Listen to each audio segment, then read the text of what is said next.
A carta estava na minha mesa me esperando. Sem envelope, só uma folha de papel com o logo da empresa, dobrada uma vez. Meu nome lá em cima. Sem olá, sem carinho, só uma frase. Você está fora do negócio da família. Aguarde uma ligação do nosso advogado. Assinado, mãe. Sem explicação, sem reunião, sem conversa. Só me jogaram pra fora. Fiquei olhando para a carta por um bom tempo. Não porque eu estava confusa. Eu já sabia que isso ia acontecer. Sentia isso fazia semanas, talvez meses. As reuniões estavam tensas. Começaram a me deixar de fora das ligações importantes. Meu irmão Darren ficava com um sorrisinho toda vez que eu fazia perguntas sobre dinheiro e ninguém respondia. Eles estavam me cortando pelas costas. O que eles não sabiam é que eu também estava me preparando em silêncio. Não chorei, não fiquei brava. Mandei só uma mensagem com uma palavra. Entendido. Depois, servi uma taça de vinho tinto, sentei na varanda e assisti ao pôr do sol como se nada tivesse acontecido. Porque, na verdade, eu ainda não tinha perdido nada. Eles tinham. À meia-noite, já tinha ligado para minha advogada, Meredith. Ela é especialista em fim de sociedades e brigas de família, como ela mesma diz. No dia seguinte, ao meio-dia, minha parte da empresa, 40%, estava na mesa. Mas eu não vendi para qualquer um. Vendi para o nosso maior concorrente. Uma empresa discreta, com muito dinheiro, que há anos queria entrar no nosso mercado. Com a minha parte, eles conseguiram. Em 48 horas, Darren não parava de me ligar. Vanessa, o que você fez? Tá sendo emocional. Não é assim que a família resolve as coisas. Podemos conversar? Não respondi logo. Porque aquilo não era emoção. Era estratégia. Eles me tiraram do negócio. Eu só garanti que eles sentissem o que tentaram tirar de mim.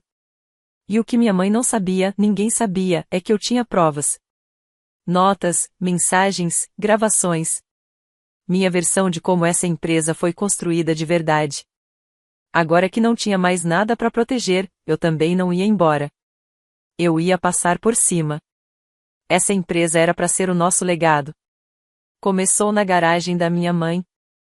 Uma máquina de costura, alguns tecidos, e o sonho de fazer algo para nossa família. Ela sempre dizia isso. Mas é fácil sonhar quando outra pessoa faz todo o trabalho pesado. Eu fui essa pessoa. Enquanto Darren curtia a faculdade, minha mãe fazia eventos de vinhos com investidores. Eu passava noites acordada fazendo planilhas, embalando pedidos, e montando nosso primeiro site, sozinha, porque não dava para pagar um desenvolvedor. Nunca reclamei. Acreditei no sonho dela. Tinha 24 anos quando recusei um emprego numa grande empresa só para ficar e ajudar o negócio da família. Ela dizia: um dia tudo isso vai ser seu. E por um tempo, parecia que seria mesmo. No terceiro ano, a gente chegou nos 6 dígitos. No quinto, abrimos um centro de distribuição. Negociei contratos, organizei toda a logística, criei o modelo de preços que fez a empresa dar lucro. Meu nome não aparecia, mas tudo tinha o meu toque. Aí Darren voltou. Depois de pular de emprego em emprego nos seus 20 e poucos anos. Resolveu participar do negócio. Minha mãe recebeu ele como se ele fosse um herói voltando da guerra. Mandaram eu ensinar tudo para ele. E eu fiz, na boa. Mesmo quando ele começou a se chamar de Uncle CEO. Mesmo quando me cortava nas reuniões com piadinhas. Ela é a calculadora, eu sou a visão. Mamãe sempre ria. E eu comecei a notar as mudanças. Começaram a acontecer coisas estranhas. Reuniões com clientes para quais eu não fui chamada. Despesas no sistema com meu nome que eu nunca aprovei. E minha mãe começou a falar comigo com frieza, mais dura, mais seca. Mesmo assim, eu continuei lá. Porque a gente não perde a lealdade de um dia para o outro. Achei que, se eu me esforçasse mais, eles iam lembrar quem ajudou a empresa a chegar onde chegou. Mas aí chegou a carta. Dobradinha, formal, sem carinho, sem agradecimento, só um aviso. Você está fora. Foi aí que entendi, não era só sobre me tirar. Eles queriam que eu ficasse calada. Achavam que, sem mim, poderiam contar a história do jeito deles. Mas esqueceram de uma coisa. Eu tenho 40% da verdade. E agora que eu não tinha mais nada a perder, eu não ia mais ficar quieta. Engraçado como tudo parece tão claro depois que a máscara cai, né? Dá pra ver toda a traição como se fosse uma linha pontilhada. Clara. Direta. Pensada. Tudo começou com aquela primeira reunião que me deixaram de fora. Na época, fingiram que era bobagem. Darren disse. Ah, foi só um almocinho com uns investidores. Mas eu sempre cuidei da comunicação com investidores. Sempre. Se me deixaram de fora, é porque tinham algo para esconder. Depois teve a reunião da nova marca. Darren apresentou tudo pro conselho, cheio de palavras bonitas que ele nem sabia explicar. Eu olhei os slides e algo me incomodou. Tinha uma coisa errada. Mudaram nossa história. Sumiu a parte da garagem, sumiu meu nome. Agora era fundado pelos irmãos Darren e Raquel Evans, com orientação de sua mãe, Carol. Raquel, minha prima, que só trabalhou com a gente por 3 meses antes de sair para vender óleos pela internet. Eu confrontei os dois. Darren riu. Relaxa, Vanessa. É só marketing. Minha mãe ficou calada. Foi aí que percebi, tudo tinha mudado. Vieram mais sinais. Coisas pequenas, mas que, juntas, pesavam. Disseram que eu devia focar mais no trabalho de bastidor, longe dos clientes. Minha mãe começou a ligar direto pro Darren. Os novos funcionários já respondiam só para ele, mesmo quando ele não cuidava da área deles. Ainda assim, eu me calei. Achei que o silêncio mostrava força. Achei que lealdade valia mais que ambição. Mas o pior não foi a carta. Foi o que veio antes dela. 2 dias antes da carta chegar, um fornecedor me ligou. Queria confirmar uma fofoca. Darren estava se apresentando como o novo CEO. Ele já tinha mudado o perfil do LinkedIn. Se achando o dono antes mesmo de me tirarem oficialmente. Tudo já estava armado. Em silêncio. Eu fui a última a saber. E eles achavam que eu ia aceitar calada, vender minhas ações, desaparecer, talvez chorar um pouco escondida, e seguir a vida. Mas o que eles não sabiam é que eu também estava me preparando. Enquanto eles armavam minha saída, eu criava meu plano B. Fiz um portfólio novo. Fiz contatos com empresas que respeitam experiência mais do que ego. Eu não planejava sair. Mas planejei o que fazer caso isso acontecesse. E quando a pergunta em si apareceu, eu não entrei em pânico. Eu só virei o jogo. Eles não só me subestimaram. Eles me treinaram em cada madrugada, em cada crise, em cada problema que eu resolvia. Eles me transformaram na pior pessoa que poderiam ter como inimiga. E agora, é tarde demais. Não liguei para minha mãe. Não respondi ao e-mail seco de 3 linhas do Darren perguntando se a gente podia ser maduro sobre isso. Em vez disso, liguei para Meredith. Minha advogada. Meredith não perde tempo com papo furado. Meredith não se assusta com palavras difíceis como deserdar, aquisição hostil ou a mediação fraudulenta. Uma vez, ela fechou um acordo tão pesado que a outra parte mal conseguiu reagir. Com um rosto sério, ela me perguntou direto. Quão agressiva você quer ser? Sem dar bom dia, sem enrolar. Respondi. Cirúrgica. Quero resolver tudo antes que eles percebam o que está acontecendo. Ela parou por um segundo e falou. Ótimo. Porque o jeito que te tiraram não foi impulso. Foi planejado. Então vamos devolver na mesma moeda. A gente começou pelas minhas ações. Eu tinha 40% da empresa. Isso veio de um mix de participação, pagamento como fundadora e reinvestimento de lucros. Eles sempre acharam que eu ia vender tudo de volta para a empresa ou passar tudo pro Darren por alguma regra de família. Só que essa regra não existia. Fui eu mesma que escrevi o contrato original. E nele, não dizia nada sobre para quem eu podia vender. Então, Fiz uma lista. 3 dos nossos maiores concorrentes. Todos já tinham tentado comprar a gente antes. Marquei reuniões. Não me comportei como se estivesse desesperada para vender. Apresentei minhas ações como uma oportunidade de ouro, pronta para ser aproveitada. Uma empresa respondeu rapidinho. Eles já observavam a gente há anos. Sabiam que 40% nas mãos certas poderiam causar? Ainda mais com informações internas, documentos detalhados e uma fundadora magoada. Contudo 100% legalizado. Fechamos em 36 horas.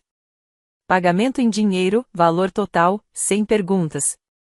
Agora, eu não trabalhava mais na empresa. Mas tinha mais poder do que antes. Aí veio a segunda parte do plano. Não postei nada nas redes. Não fiz escândalo. Só mandei uns e-mails curtos. Um pro nosso fornecedor principal, aquele que o Darren mal falava. Outro pro nosso parceiro logístico, o contrato que eu mesma negociei. E também para a CFO, a mesma que o Darren ignorava, dizendo que ela não tinha visão. A mensagem era simples. Mudanças estão chegando. Por favor, revise os novos registros de propriedade. Aconselho não assinar nada até fazer isso. Sem ameaças. Sem drama. Só um aviso educado. Meredith cuidou dos arquivos. O time jurídico do comprador registrou tudo em silêncio. Sem anúncio. Mas dentro da empresa, o efeito começou. E eu esperei. Não precisava de fogos de artifício. Só precisava de pressão. Em 48 horas, a primeira resposta chegou. Mensagem do Darren. Vanessa, precisamos conversar. É urgente. Tradução: ele finalmente entendeu quem ele tentou derrubar. E o mais irônico? Eu nem tinha começado a usar meu plano de verdade. Vieram mais ligações. A segunda. A terceira. A quarta. Tudo em 1 hora. Depois, um áudio. Vanessa, por favor, me liga. Isso não era para acontecer assim, né? Mas para mim, tinha acontecido exatamente como eles planejaram. Só que eu fui mais rápida. No terceiro dia, os contratos começaram a mudar. A venda da minha parte acionou regras automáticas que eu mesma escrevi 2 anos antes. Cláusulas de proteção de marca. O fornecedor me ligou, não o Darren. Estamos confusos. Eles estão pedindo prorrogação, novas negociações. O grupo novo quer auditorias. Eu só respondi. Siga os termos. Nem mais, nem menos. Naquela tarde, recebi um e-mail da minha mãe. Sem um oi, sem nada. Só uma frase. Isso é mesquinho. Somos uma família. Fiquei pensando nisso por um tempo. Mesquinho? Mesquinho seria eu processar todo mundo por demissão injusta, difamação, sofrimento emocional e abuso financeiro. O que eu fiz? Foi estratégia. E foi só o começo. Tudo foi feito com calma e estratégia. Eu não respondi. Deixei que os novos donos cuidassem das coisas. E eles foram exatamente como eu pedi, cirúrgicos. Primeiro, eles congelaram todos os projetos de expansão que o Darren tinha começado sem nem calcular direito os custos. Depois, pediram relatórios financeiros mais completos. Aí começaram a aparecer várias irregularidades. Coisas pequenas, no começo. Até deixar de ser. Descobriram que o Darren estava colocando como despesa da empresa até fim de semana de folga e almoço que era só barzinho, mas que ele dizia ser a reunião de consultoria. Eles não demitiram ele ainda. Mas tiraram o poder de decisão dele. Ofereceram um novo contrato, com menos autonomia e uma cláusula tipo a liberdade condicional. Ele não aceitou. Em vez disso, me ligou. Vanessa, você não entende. Eles estão destruindo tudo. Respondi calma. Não. Eles só estão protegendo o investimento deles. Você tá acabando com o nosso legado. Eu dei um sorriso. Aquele tipo de sorriso que não chega nos olhos. Não. Eu só tô pegando de volta o que sempre foi meu. Ele ficou em silêncio. Depois disse algo que eu nunca imaginei ouvir. Tá bom. O que você quer? Foi nesse momento que eu soube, ele tinha perdido. O mesmo cara que já riu de mim, dizendo que eu era só a garota das operações. O mesmo que assinou a carta que me tirou da empresa. Agora estava me ligando não para se desculpar, mas para pedir misericórdia. E o melhor. Eu ainda nem tinha terminado. Nem todo colapso vem com barulho. Às vezes, é uma reunião que remarcam 3 vezes porque ninguém confia mais nas suas decisões. Às vezes, é um fornecedor cancelando o contrato quietinho porque repensou a parceria. Às vezes, é sua mãe deixando 3 mensagens de voz num único dia. Nenhuma brava. Todas pequenas. Vanessa, precisamos conversar. Estou tentando consertar isso. Por favor, me liga. Você ainda é minha filha. Isso tem que valer alguma coisa. Talvez antes isso teria me abalado. Mas agora eu já tinha passado do ponto onde sentimento vira arma. Eu não ignorei ela por raiva. Ignorei porque ela deixou de importar.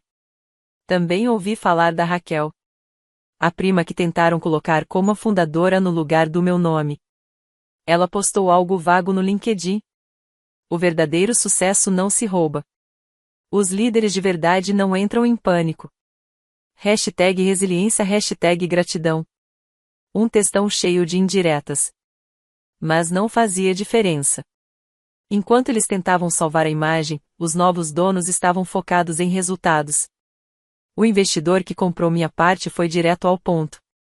Chamou consultores não para reformular nada, mas para investigar. Em uma semana, todos os departamentos passaram por auditoria. 2 diretores pediram demissão. E o líder de marketing foi demitido discretamente depois que descobriram que ele estava desviando dinheiro da empresa para fazer um podcast pro Darren. A verdade é que a empresa ainda era forte. Só precisava de mãos melhores. E isso foi o que mais machucou. Ver que a empresa estava indo bem sem eles. E todo mundo estava vendo. Clientes começaram a comentar. Antigos parceiros me procuraram. Antes do mês acabar, eu já tinha 3 ofertas de emprego na mesa. Uma delas, do nosso maior fornecedor. Mas eu não queria um emprego. Queria clareza. E encontrei. Numa tarde, Meredith me encaminhou uma carta. Era uma proposta formal. Assinada por Darren e Carol. Eles queriam comprar minha parte de volta. Ofereceram 30% acima do valor de mercado. Mas só se eu concordasse em ficar calada sobre tudo que já tinha contado ao conselho sobre o que acontecia por dentro da empresa. Resumindo, queriam que eu desaparecesse e em silêncio. Teria sido uma jogada inteligente, se tivessem feito isso 2 semanas antes. Mas agora? Já era tarde. Eu já tinha recusado. Já tinha feito acordo com um novo investidor. Já tinha garantido que eles nunca mais teriam controle total. Naquela noite, servi outra taça de vinho tinto, seco, sem gelo. Acendi uma vela, sentei perto da janela e sorri. Porque não era mais só sobre vingança. Era sobre alívio. Alívio por não precisar mais duvidar de mim mesma. Alívio por deixar de ser só uma nota de rodapé numa história que eu ajudei a construir desde o começo. Agora, deixei eles se virarem. Deixei eles brigarem. Deixei eles tentarem contar uma nova versão da história. Mas o final. Esse já estava escrito por mim. Eu não voltei. Não fui para a sala de reuniões. Não fui pro escritório. Nem fiz questão de tirar meu nome das conversas deles.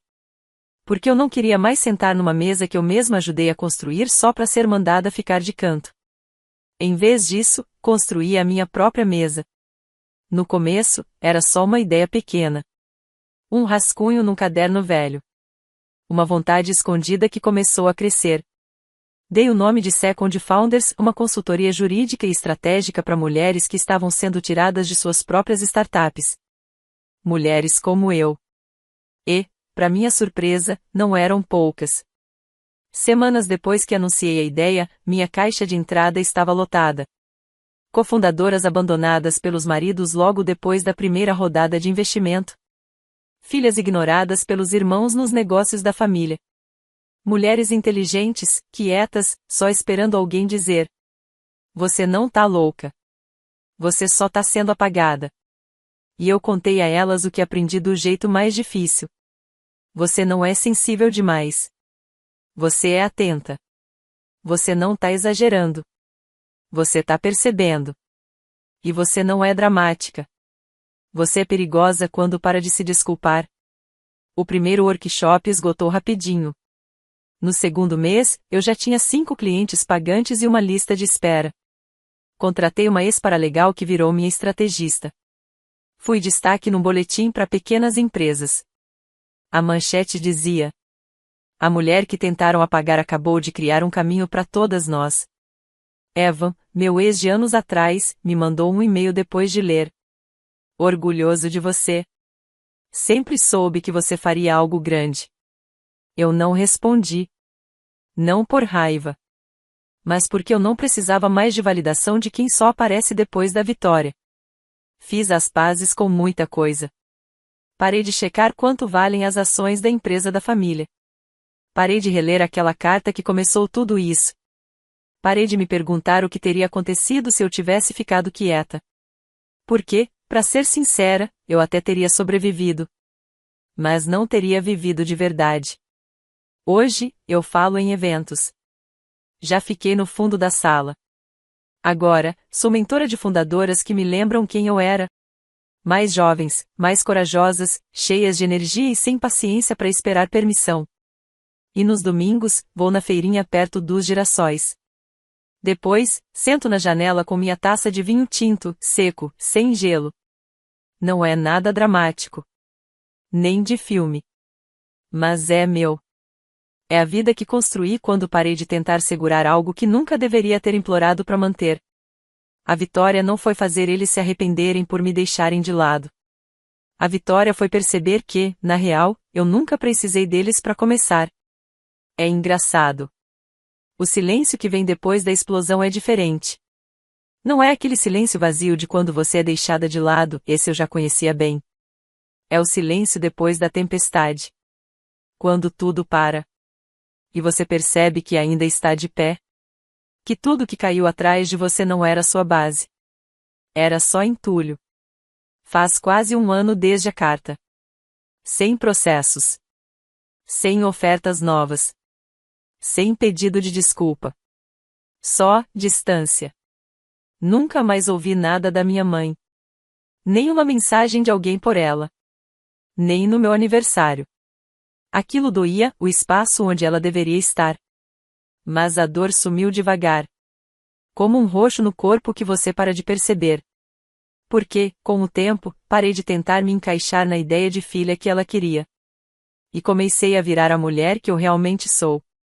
A ironia. Eles diziam que eu era fria. Calculista. Direta demais. Obcecada com processo, controle, risco. Mas eu nunca fui fria. Eu só estava tentando manter uma família inteira de pé, mesmo quando ela não sabia como me apoiar. Eles só viam valor no que eu fazia. Horas, contratos, números. Nunca em quem eu era. Meu nome, meus limites, minha identidade. E no dia em que me tiraram de lá? Foi o dia em que me devolveram tudo que eu tinha deixado para trás. Minha voz. Meu futuro. Meu nome. É sempre assim com quem tenta te apagar. Eles nunca imaginam que você vai escrever o final da história sozinha. Mas eu escrevi. Não em fogo. Mas com tinta. Hoje eu olho para tudo com um tipo de distância gentil. Não é exatamente perdão. É paz. Como se eu estivesse vendo um filme sobre a vida de outra pessoa. E percebesse que a personagem principal finalmente saiu do lugar errado. E entrou na própria história. Minha empresa está crescendo. Não é um império ainda. Mas é limpa, honesta e faz diferença. E toda vez que recebo uma mensagem de cliente começando com: "Eu achei que estava ficando louca", até lembrar por que continuei. Eu sorrio. Porque o mundo tá cheio de mulheres como eu. Inteligentes demais para serem ignoradas. Cansadas demais para continuar provando que merecem estar aqui. A verdade? A gente cansou de esperar alguém entregar a caneta. Agora, a gente escreve. Hoje em dia, eu cuido dos meus próprios cadernos. Faço minhas próprias contas. Falo quando eu quero. Vou embora quando eu preciso. E no primeiro aniversário daquela carta, fiz uma coisa simples. Imprimi a carta, dobrei e coloquei no envelope. Escrevi uma palavra do lado de fora. Obrigada. Não foi para mandar. Nem para queimar. Foi só para me lembrar. Às vezes, a porta que fecham na sua cara é justamente aquela que você nunca deveria ter entrado.